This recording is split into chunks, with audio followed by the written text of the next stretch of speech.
Magandang gabi po sa atin lahat. Salamat sa Panginoon. Muli na binigyan tayo ng pagkataon ng Diyos upang tayo ay patuloy na mag-aral at magpapalakasan sa isa't isa sa pamamagitan ng pakikinig ng salita ng Diyos dito po sa Church of God's Miracles Revival Night. At ngayong gabi po, salamat sa Panginoon sapagkat ang inyong lingkod ay nabigyan ng pagkakataon na magbahagi ng mensaheng ito. Ang ating pong pag-uusapan dito po mula sa aklat ng Kabanata 3 ng aklat ng Ecclesiastica, talatang 1, ganito po ang kanyang sinasabi. To everything there is a season and a time to every purpose under the heaven. Sa Tagalog po ay ganito po ang kanyang sinasabi, sa bawat bagay ay may kapanahunan at panahon sa bawat panukala sa silong ng langit. Pagpalain ng Panginoon ang pagkabasa ng kanyang salita sa gabing ito.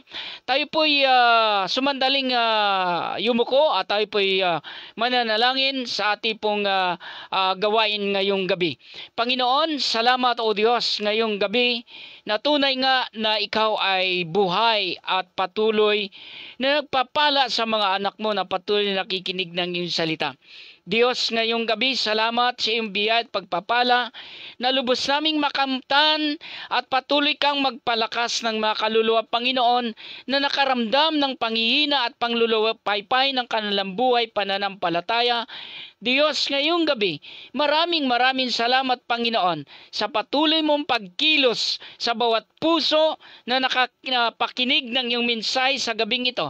Pagpalain mo, Panginoon, ang iyong lingkod na gamit mo lamang na daluyan ng iyong pagpapala sa iyong mga mensahe sa gabing ito. Purihin ang iyong dakilang pangalan sa pangalan ni Jesus. Amen. Amen. Purihin ang ating Panginoon. So sabi po rito sa ating binasa, muli po ay aking pong basahin. To everything there is a season and a time to every purpose under the heaven. Sa Tagalog po ay napakaganda po. Sa bawat bagay ay may kapanahunan at sa panahon sa bawat panukala sa silong ng langit. Diyos po ang siyang magpala ng salitang ito. Ngayong gabi po ang ating pong pag-uusapan ay may pamagat na don't wasted your time to God. Huwag po natin sayangin ang ating panahon sa Diyos. Amen po ba mga kapatid? Ang panahong ito ay panahon na kung saan ay ating pong patuloy na kilalanin ang ating Panginoon. Patuloy natin siyang hanapin sa mundong ito. Patuloy natin siyang hanapin ang kanyang mukha sa pamamagitan ng kanyang mga salita.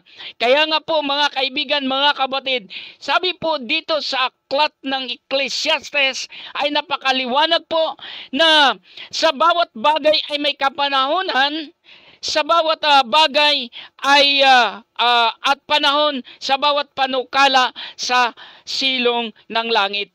So dito po mga kapatid ay makikita po natin na mayroong naisip parating na minsay ang ating Panginoon sa ating buhay, lalo na sa ating buhay pananampalataya.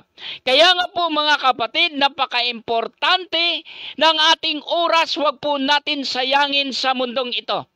Kung may time ka sa iyong sarili na patuloy na makipag-ugnayan sa Panginoon, patuloy na kausapin ang Diyos, patuloy nating gawin sapagkat tayo po ay patuloy na pinalalakas ng ating Panginoon sapagkat siya po ay sumasama at nangungusap sa kanyang mga anak na tapat na naglilingkod. Kaya nga po ngayong gabi po, dalawang bagay lang po ang ating pag-uusapan na huwag natin sayangin ang ating panahon sa Diyos. Number 1, we must serve God with reverence and awe. Napaka-importante po mga kapatid na ang Diyos ay patuloy nating mapaglingkuran at patuloy nating igalang sapagkat alam natin na ang Diyos ay siya ang may kapangyarihan sa bawat buhay ng kanyang mga nilalang. Kaya nga po, we must serve God and reverence and awe. Bakit po kailangan natin ito?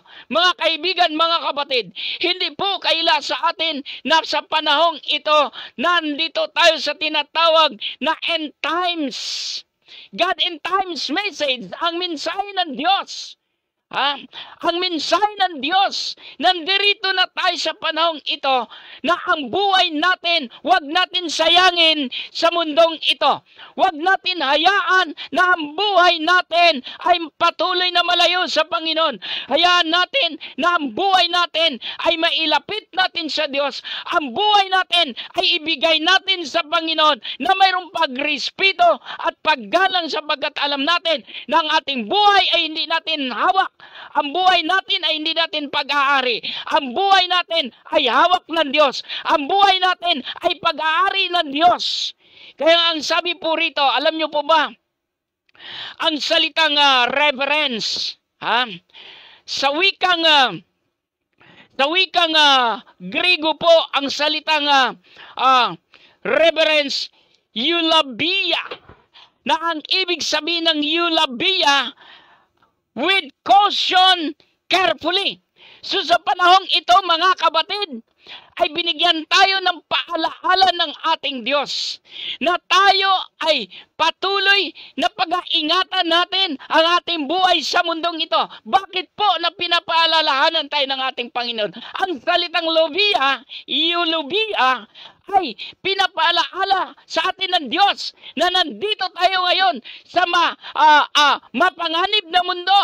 Nandito tayo ngayon sa isang mundo na napakagulo, sa isang mundo na ang tao ay wala nang makikilusan. Pero ang paalaala ng Diyos sa atin, huwag tayong bumitaw sa ating Panginoon. Huwag tayong lumayo sa Diyos sapagkat ang Diyos ay patuloy niyang hahanapin at abutin ang mga tao na patuloy na naghahanap sa Kanya. Now, ang salitang the word A-W-E, being comprehensive because of the danger can lurk over the horizon. Alam nyo mga kaibigan, mga kapatid, sabi ko nga sa isang kapatid natin, maraming Kristiyano ngayon endangered na. Bakit ko sinabi na endangered na? Because of what the situation in the world. Kung ano yung kalalagayan ng mundo ngayon, marami po na mga nanlalamig sa kanilang buhay sa Diyos.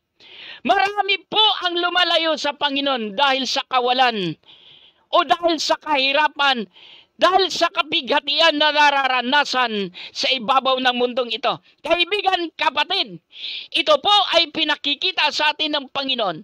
Kung mayroong mang nagaganap sa mundong ito, tayo na mga mananampalataya, tayo na mga anak ng Diyos, hindi tayo dapat lumayo sa ating Panginoon. Bagkus tayo ay lalo pang maging malapit sa Diyos. Bagkus tayo ay lalo pang dumikit sa Panginoon. Sapagkat alam natin na Diyos lang ang pwedeng makaligtas sa atin. Diyos lang ang pwedeng makatulong sa atin. Diyos lang ang pwedeng makapagpapalaya sa atin sa ating mundo na punong-puno ng kapighatian. Sa ating mundo na punong-puno ng kahirapan. Pero ang Diyos ay may pangako, huwag tayong bumitaw sa Kanya. Tingnan natin. Sabi po sa aklat ng Revelation, kaya ang word na being comprehensive because of the danger, can lurk over the horizon. Sa mga huling araw po, mga kaibigan, mga kapatid, marami po ang lalayo sa Panginoon. At ang Bible po ang nagsasabi. Dahil sa kahirapan, kung inyo pong babasahin ang aklat ng Mateo 24, the whole chapter ng Matthew chapter 24, kung inyo pong pag-aaralan, marami pong mga mananampalataya ang magsipagtalikod sa Panginoon. Kanilang iiwanan ang kanilang paglilingkod sa Panginoon. Kanilang iiwanan ang kanilang mga ministry. Anong dahilan? Dahil sa kahirapan at dahil sa kapighatian. At ito mga kapatid na nangyayari sa ating lipunan, sa ating bansa, pasimula pa lang ito, hindi pa ito yung tinatawag ng ating Panginoon na kapighatian o yung dakilang kapighatian. Ito ay isang pagsasanay pa lang ng isang mananampalataya kung gaano ka katatag at kung gaano ka katibay sa iyong buhay Kristiyano sa mundong ito. Kaya ang sabi, maraming magsipagtalikod. Bakit? Dahil hindi nakakayanan ang kapighatian o kahirapan ng tagutom sa mundong ito. Ha? Kaya ang sabi sa aklat ng Revelation, Kabanata 2, talatang 4 at talatang 5, aki pong babasahin sa ating kalagitnaan ngayong gabi po. Ang sabi po rito sa aklat ng Revelation, Kabanata 2, talatang 4 at 5, ang sabi po rito,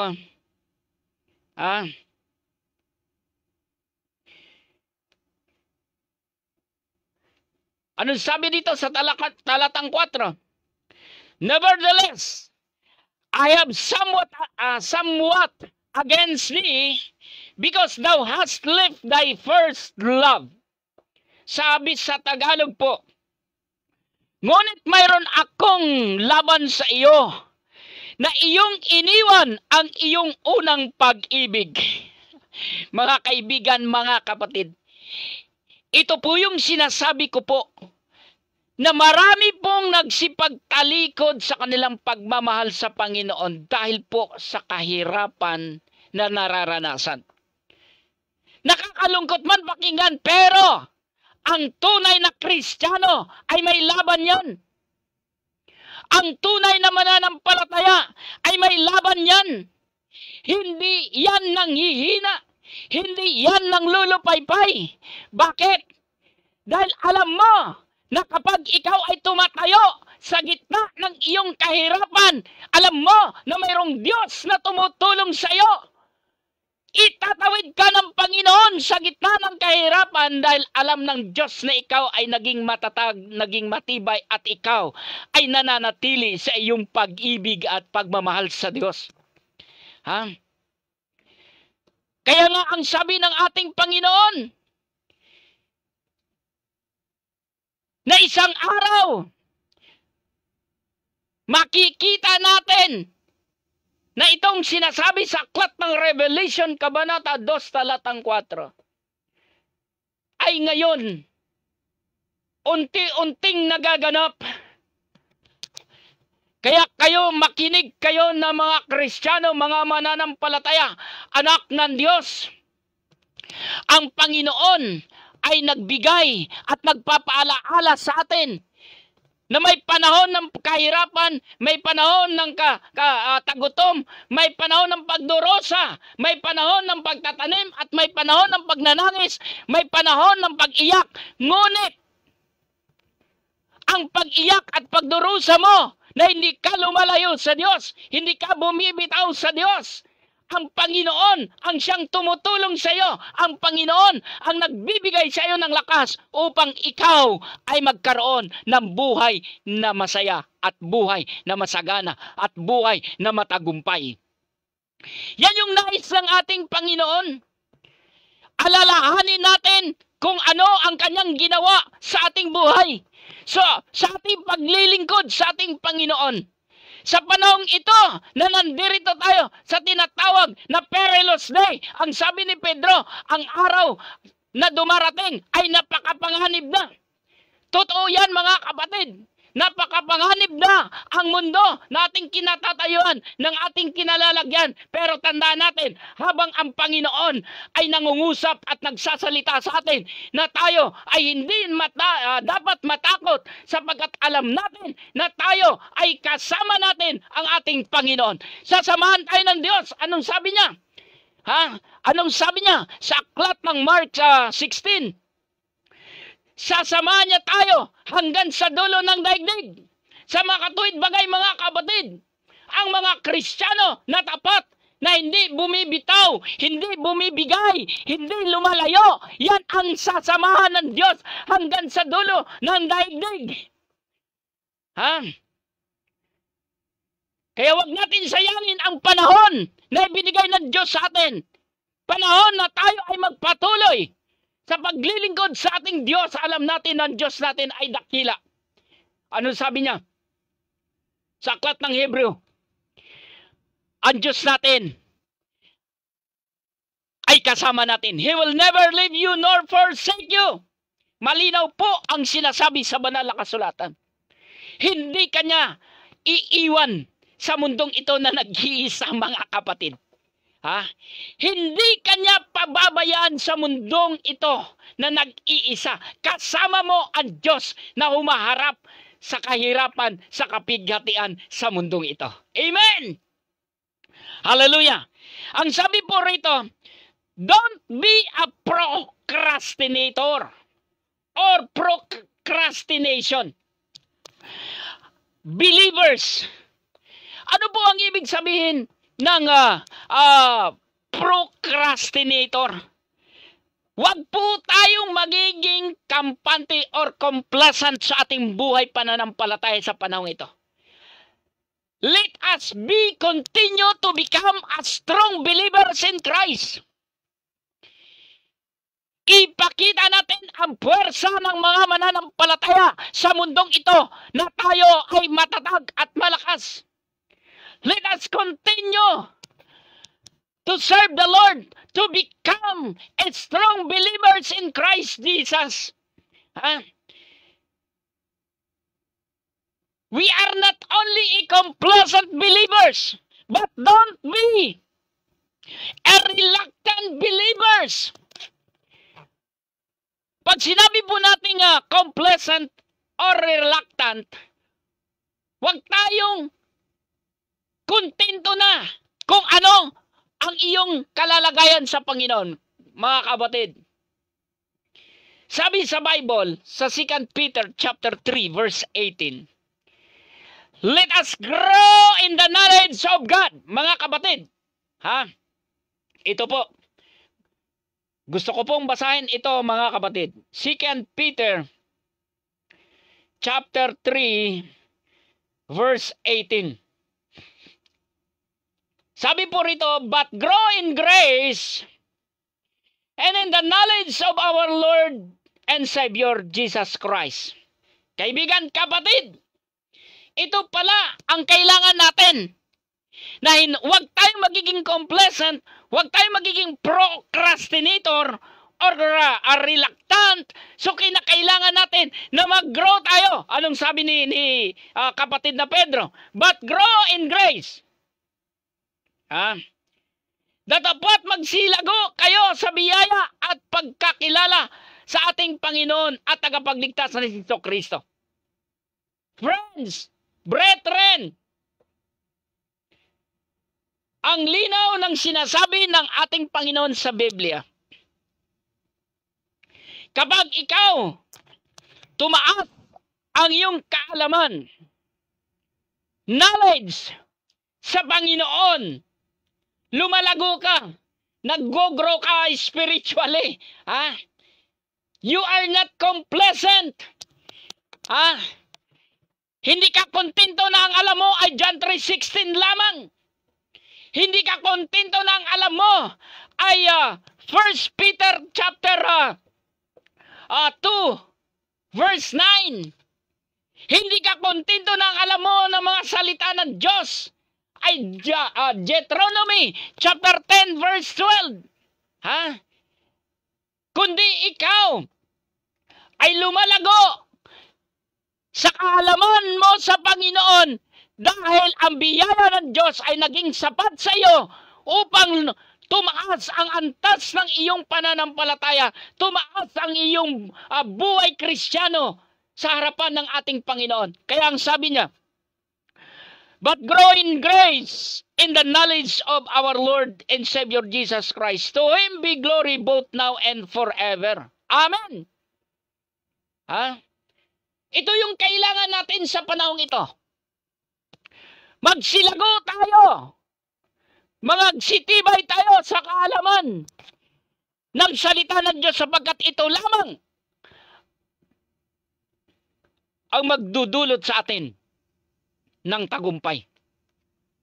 Kaibigan, kapatid, ang linaw po ng binanggit ng ating Panginoon. Tingnan natin. Ang Deuteronomy chapter 10 verse 12. Yung binanggit ko sa inyo kanina. Deuteronomy chapter 10 verse 12.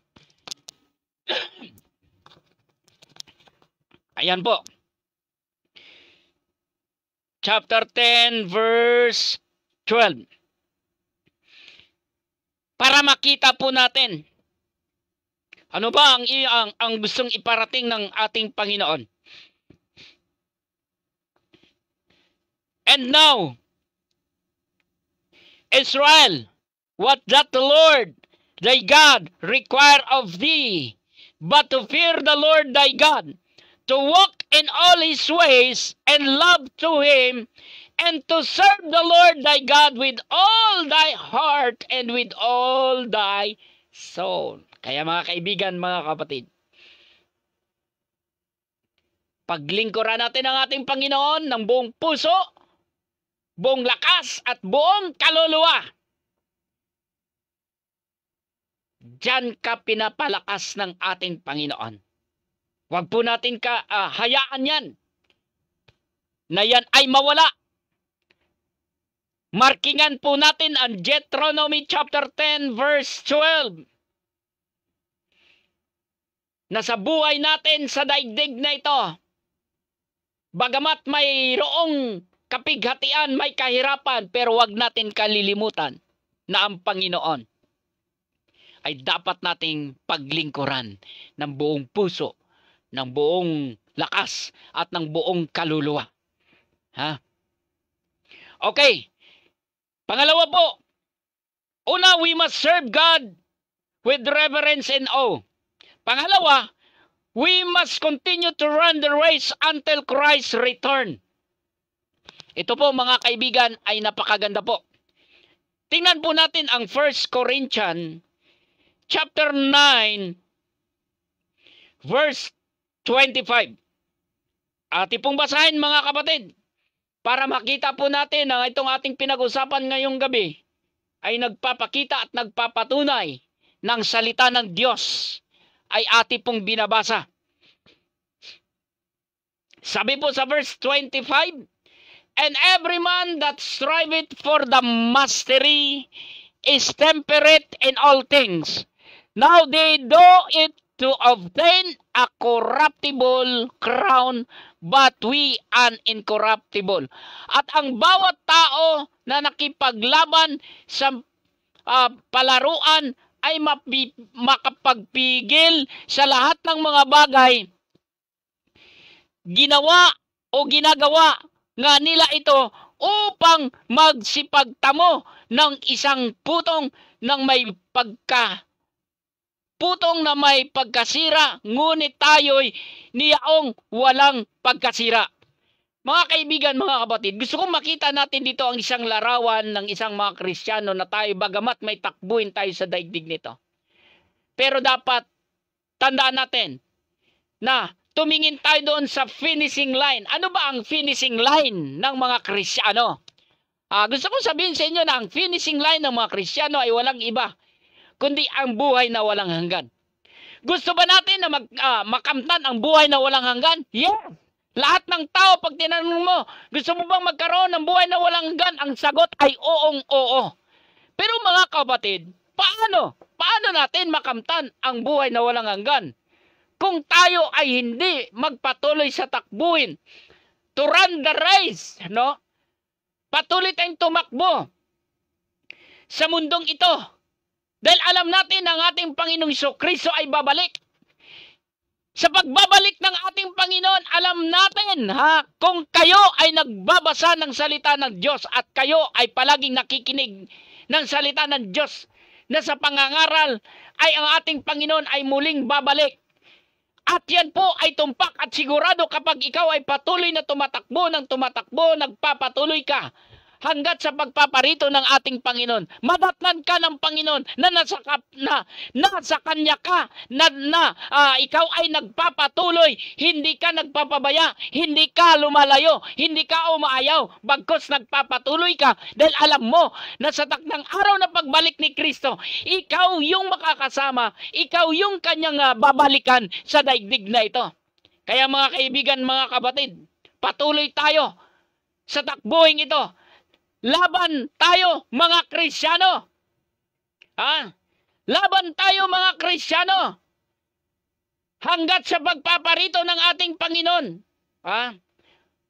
Bagamat napakaraming mga saksi, mga sagabal, mga kabigatayan, pero magpapatuloy tayo dahil alam natin na ang ating Panginoong Hesukristo ay babalik. Tingnan natin ang aklat ng Santiago. James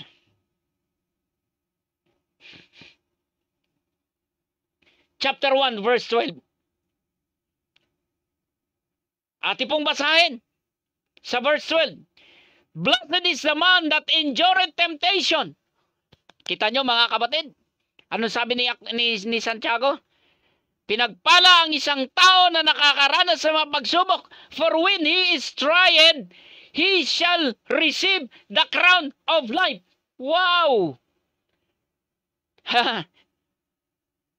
Mapalad ang taong nagtitiis ng tukso sapagkat pagkasubok sa kanya, siya ay tatanggap ng putong ng buhay. Kaya mga kaibigan, mga kapatid, tandaan natin, kung gusto mo makamtan ang buhay na walang hanggan, madatnan ka ng Panginoon na nanatili kang naging matatag at naging matapat ka sa iyong paglilingkod sa Diyos. Patuloy ka na tumatakbo. Hindi ka umaayaw. Sapagkat ang umaayaw ay walang putong ng buhay. Ang umaayaw ay hindi nagwawagi. Ang nagwawagi ay nagpapatuloy. Ang liwanag ng sinasabi niya sa aklat ng ito. Ano pa? 1 Peter chapter 1 verse 6. Sa unang Pedro, kabanata 1, talatang 6 at 7. Ati pong basahin. Wherein ye greatly rejoice, though now for a season, if need be, ye are in heaviness, through manifold temptation. Sabi sa Tagalog, na ito ang iyong totoong ikinagagalak, bagamat ngayoy nasa sandaling panahon, kung kailangan ay pinalumbay kayo sa muling pagsubok. Mulit-muling pagsubok. So mga kapatid, ang realidad ng buhay ng isang Kristiyano, hindi nawawala ang pagsubok sa mundo. Hindi nawawala ang kapighatian. Hindi nawawala ang pagluha, ang pagnangis. Hindi yan nawawala. Bakit hindi nawawala? Nandito pa tayo sa mundo. Kailangan, sabi ng ating Panginoon, laksan ninyo ang inyong loob.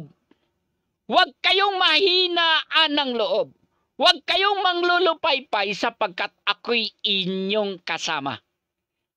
Imagine, ang Panginoon ay naging kasama natin. Kaya mga kaibigan, mga kapatid, ang sabi po rito, huwag natin hayaan na ang buhay natin sa mundong ito ay dumating na mamatay ang apoy, mawala ang apoy, bagkus hayaan natin ng apoy nito ay magpatuloy, na tayo ay magpatuloy sa paglilingkod sa ating Panginoon. Tayo ay magpatuloy sa takbuhin hanggat sa muling pagpaparito ng ating Panginoon. Salamat sa Diyos ngayong gabi. Purihin ang ating Panginoon. Tayo po ay manalangin. Diyos, ngayong gabi, maraming salamat sa mensahe mo, Panginoon, na iyong pinarating sa amin, pinaabot mo sa amin ang mensahe. Diyos, dalangin ko ang lahat ng mga kapatiran na patuloy na maging malakas at maging matatag.